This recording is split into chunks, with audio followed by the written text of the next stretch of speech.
Hello everybody. Welcome back to the channel. Welcome back for another video. Hope you're all doing absolutely exceptionally fantastic. I don't know. And hope you're all having a great day. Don't forget to leave a like and leave a comment on the video. It helps out the channel a lot. Let me know what are you doing today? What's going on in your life? Tell me a story in the comments. And without any further ado, let's jump right into it. The cryptocurrency space never, ever disappoints when it comes to what I like to call weird news. All eyes, every single one of them, is currently on now, like where we are today. The amount of information of where Bitcoin is going, how high prices are going to be, what's going to happen the next 3 months is all over the place. This one is slightly different, and I understand why it's popular, but it's also one of those, okay. So, going along with the trend of companies currently purchasing everything, if you haven't seen the last... It's been about a good 10 days worth of videos. We are getting a lot of institutional news, a lot of banking news, a lot of SEC news, ending of lawsuits, banks buying crypto. We also had like a good 4 or 5 day period that was just like European crypto news. Like this bank is buying, this bank is doing this stock exchange is happening there. BlackRock launched their Bitcoin ETF/ETP within the European Union, and that also made phantasmagorical news and all that other kinds of stuff. This news, however, revolves around Michael Saylor and where he thinks the cryptocurrency space is going. Let me preface this by saying Michael Saylor is a Bitcoin whale, but he is by no means what we would consider a Bitcoin maximalist. A Bitcoin maximalist is someone like in the purest form who does not believe in the idea of banks having control of crypto or of Bitcoin, getting away from the old system, that kind of thing. Michael Saylor has kind of, especially last year, there's a saying that I was told when I was younger. If it walks like a duck and quacks like a duck, it's probably a duck. So he loves Bitcoin because he has a lot of it. And it is fairly obvious to understand that Bitcoin's price is mathematically probably going to continue rising in price. After saying that he thinks that banks should hold our Bitcoin, Michael Saylor also said something before under the idea of, do you remember last year? He was talking about the future of Bitcoin and his Bitcoin in particular and what he planned on doing with it. Well, buddy boy, here we are once again in one of the most popular news stories that we've had in a while. MicroStrategy CEO, chair, top dog of the company. His name is Michael Saylor. Says he envisions Bitcoin as a $200 trillion asset class by the year 2045. He's been on stage before. He said multiple numbers and they all kind of blend together. He said a $14 million Bitcoin. He said $24 million Bitcoin, and maybe that was the highest number, but he constantly, and I don't know why. If you know why, please tell me because I would love to know. He constantly says the year 2045. Maybe it just sounds cool. Like if it was 2015 right now, maybe he'd be saying 2035. I really don't know. But he's always at exactly a 20-year jump. Envisions Bitcoin as a $200 trillion asset class by the year 2045, transforming it into a global settlement layer for the AI-driven internet age. He believes U.S. adoption of a strategic Bitcoin reserve will cement its dominance, forcing widespread adoption. I think forcing is a little bit intense of a word, but it's more of it's kind of realistic from the vantage point of as I said about 2 or 3 videos ago, when we get news explicitly that the United States just bought another 50,000 Bitcoin, the United States has 380,000 Bitcoin, it will cause a mad rush into the market, which will only fuel prices higher. If you also missed that other weird video, Van Eck, the one, the people with the Bitcoin ETF, have proposed that the United States create Bitcoin bonds and also sell cheese.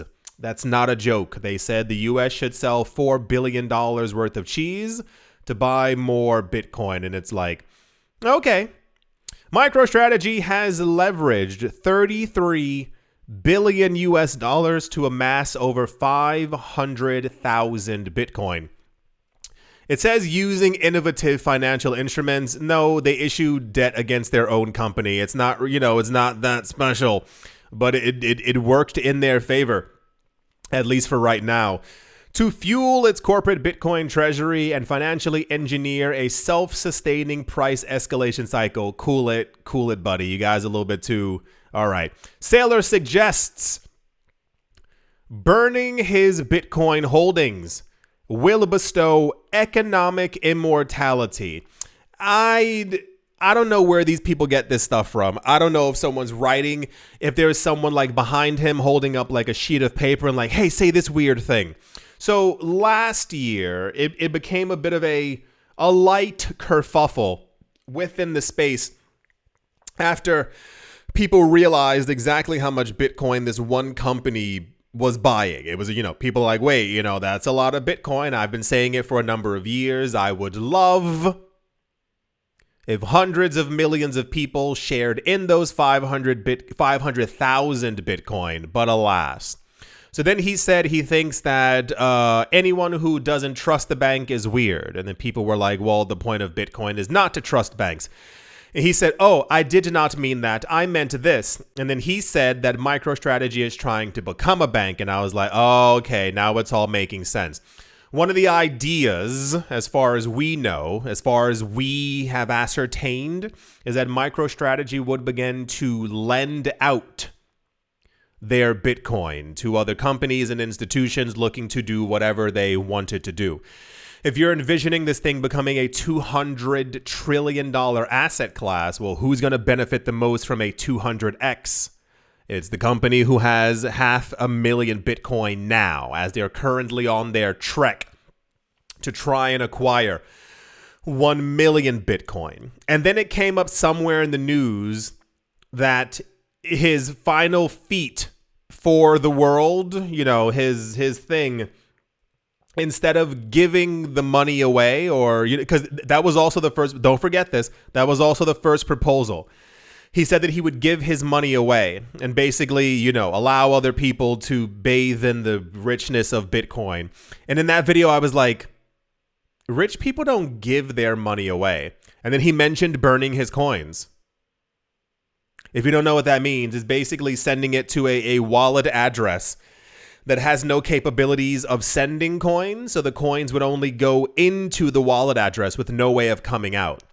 And then I was like, yeah, that also sounds like something that eccentric rich people would do.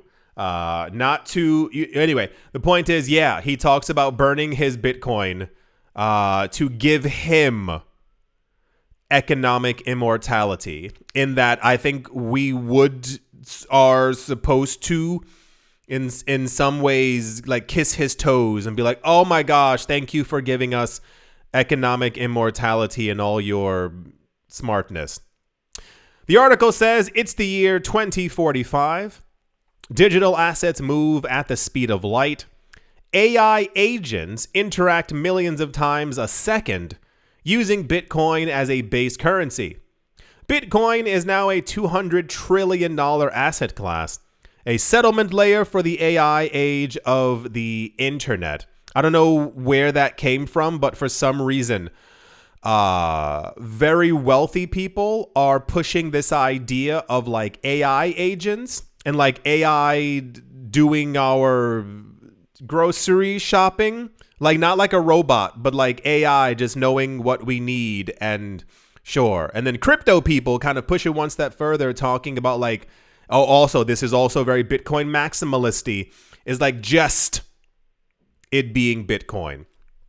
Unless we get some kind of amazingly spectacular news in the next like 3 years that the Lightning Network is like being used everywhere, I think Bitcoin will probably just be digital gold, because there's no discussions anywhere about Bitcoin being used as a currency or the Lightning Network coming into play. But who knows what the next 20 years holds.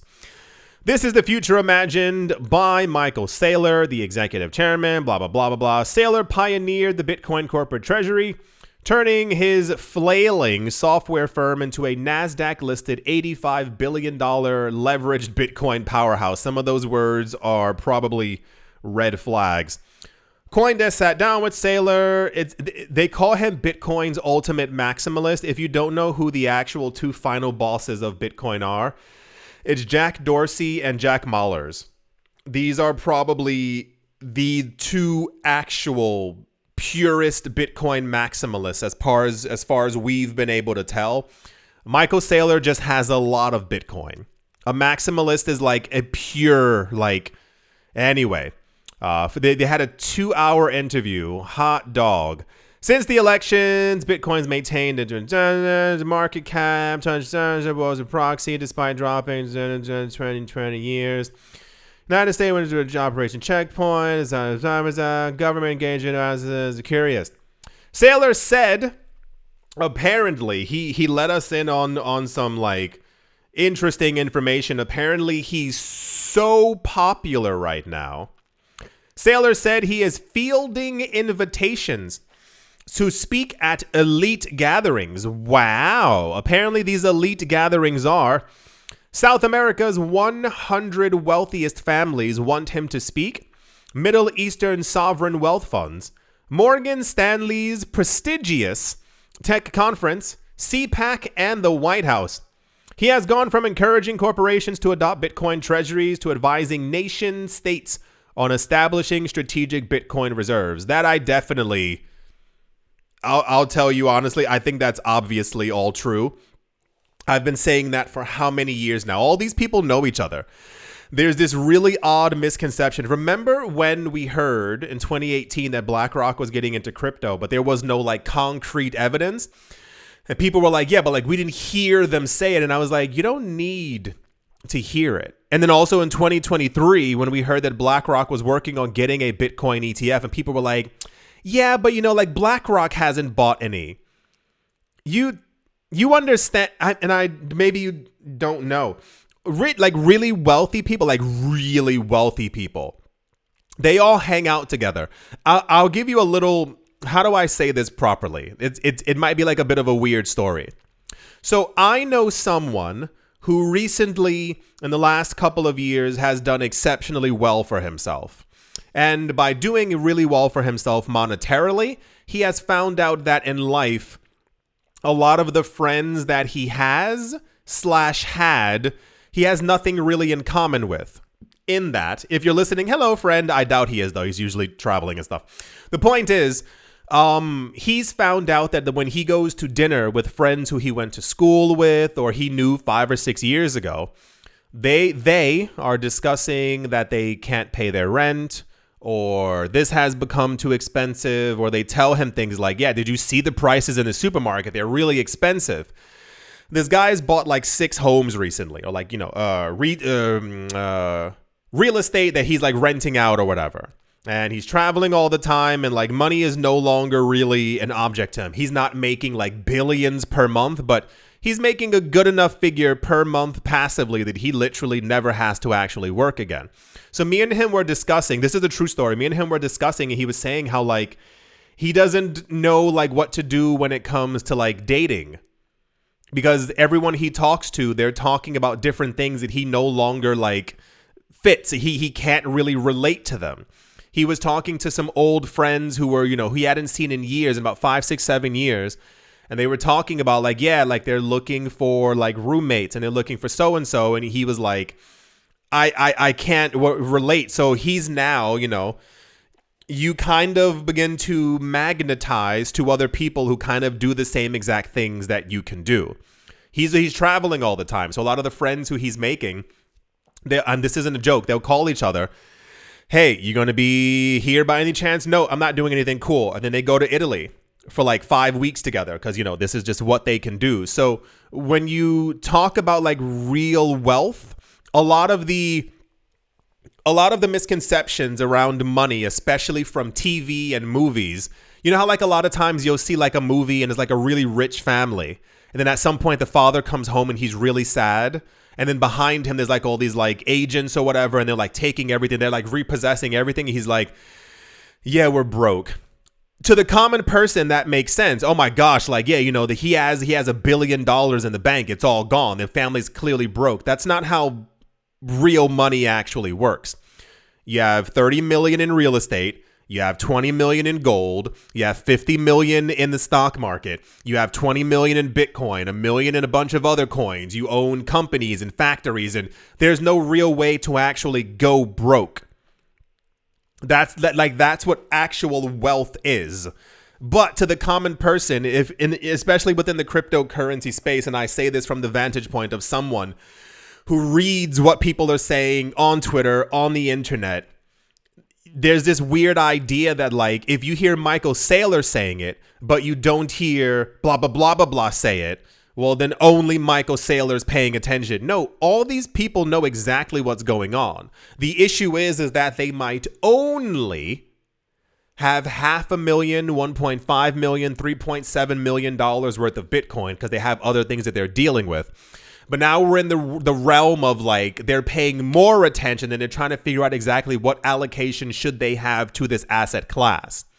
We also, and the reason why I said like I believe it, because we've also heard before from Michael Saylor and the other guy, whatever this guy's name, that they're like actively talking to other countries because the countries also want to know. You might have an idea that Donald Trump said, we're going to buy Bitcoin. And you think that every other rich person and these like wealthy countries were just like, well, we'll see when they actually hit the buy button. No. Why do you think we had the news, this was like 5 weeks ago, about all these dozens of banks who have bought up huge amounts of Bitcoin through the ETFs, who are also holding Bitcoin spot. They all know what's going on. The issue is that they're doing it very, very cleverly to make it seem like none of it's actually happening, so that you get out of the market, you sell your coins, you dump your holdings. You don't like rich people have their own gigantic economy that like is like almost self-sustaining in a certain way. They don't really care about or even need other people to be around them anymore. And if you talk about, and this is the thing that always gets me, like understand this. If you create an economy where Bitcoin is at the center of everything and all these people own the vast majority of the Bitcoin, and Bitcoin can then swim between 100 million millionaires and billionaires, there's no real, rich people don't actually care. Like, I'm trying to tell you, like, this idea of Bitcoin and money being able to flow freely, it's meant for us, but it sounds like heaven for them. There's no real capital controls. You can move your money any which way that you want to. In the year 2045, the idea of a $200 trillion asset class, like, are you joking? This is all that rich people have waited for forever. This is like really quick, fast internet money that no one has control over but you. No one can tell you you can't use it. That's why we were getting all these news stories about all these countries, and we're like they're still rolling in for those of you who've been missing it. All these countries buying and mining Bitcoin. All these countries who are like, yeah, we're using our excess electricity to buy Bitcoin, and it's like, you think this is one country doing this? You think the United States doesn't have their own gigantic mining facilities across the United States that just the public doesn't know about? The money in this space is like staggeringly scary. It's actually terrifying. We're not talking about, like nerds putting in a couple $100 into a $1 Bitcoin. We're talking about this like causing the end of fiat currencies. That's what's so significant about getting this news every single day. about hearing BlackRock. Yeah, like we're launching a new fund in Europe. Why would BlackRock be launching a new Bitcoin fund in Europe? Why would they be at the front of the line for a Bitcoin ETF in the United States? Why does their Bitcoin fund have so much money? How much you think Bitcoin? You think BlackRock has 0 Bitcoin? Remember that as well? There was a whole thing going around. I remember multiple videos because people were like, yeah, but BlackRock itself doesn't own them. And then BlackRock had a news story that one of their funds also has been buying some of the Bitcoin ETF. And people were like, that's amazing. Imagine when BlackRock starts buying.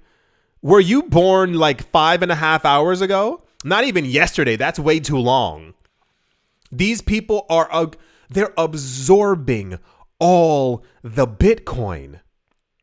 You heard and saw the charts. This was a year ago. Rich people own more than 90%. And that was, for those of you who missed it, wallet addresses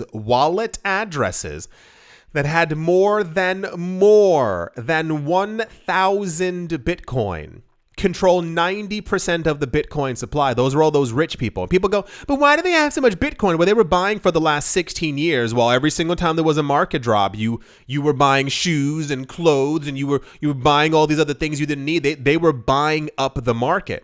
That number is literally probably closer to 95% now. Even crazier, that's wallet addresses over 1,000 Bitcoin. Imagine if one person had 999 Bitcoin, 820 Bitcoin. They weren't even in that ranking.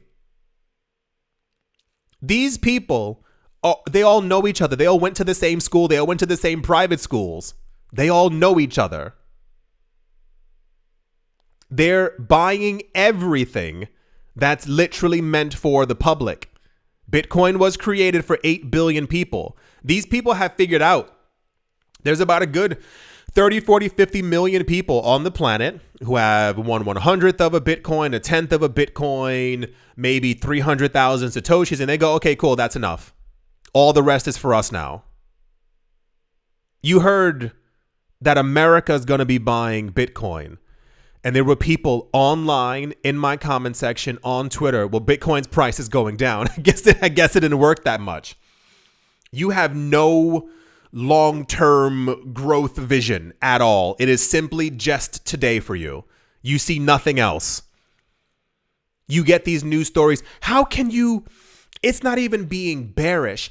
How can you have any negative outlook on any part of this? If none of these, I don't understand. Like I truly, I'm so confused constantly. He says Bitcoin has reached escape velocity because once the United States government begins to acquire it aggressively, the US will become a beneficiary and force every country to adopt Bitcoin as global capital. Do you remember we had news? This was a day or I don't remember whatever when this news was. We had some it was a central bank of South Korea. They put out a statement saying that they weren't going to buy Bitcoin, and I was like, so are we supposed to actually care? If we get no new entrants into this market, we are still going to $1 million Bitcoin. You understand that the ETFs purchased 1.5 million Bitcoin in 13 months? Let's give them a good 40 months. Let's give them a good 40 months. If it takes them 40 months to get to 2.2 million Bitcoin, you think Michael Saylor has stopped buying?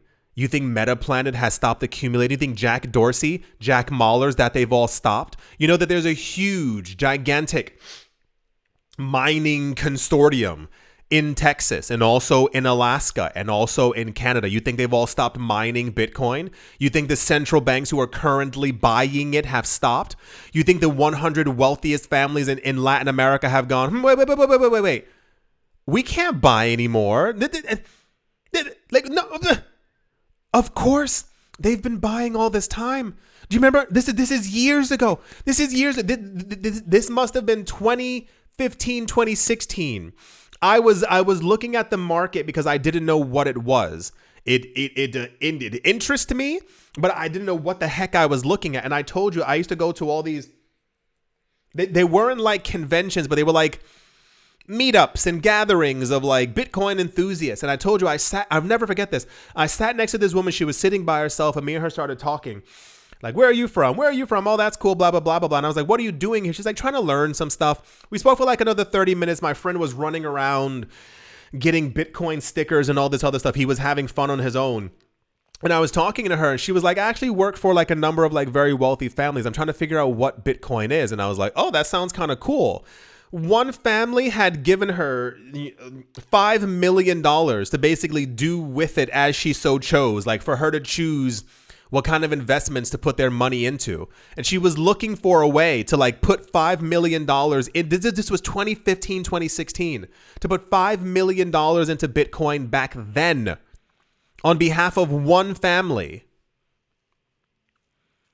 I know that it is. I know it's very confusing many times to be in this market and not see prices moving or see prices going down or getting amazing news that MicroStrategy just bought another 8 quadrillion Bitcoin and seeing it have, like, I know, but it's all manipulation. The only thing I can tell you, the only thing that will make sense is that if you've been here before, if you've been in the market with me, if you've been watching this channel, you understand more or less because you've been here. You've been through multiple cycles and you understand what it means to get, I mean, in 2016, the news we were getting was absurd. It was not 2017. It was nothing but really good news. And we had a couple of months where the prices just weren't moving. I remember Ether went from like, I think $2 to $8. And I was like, that's it?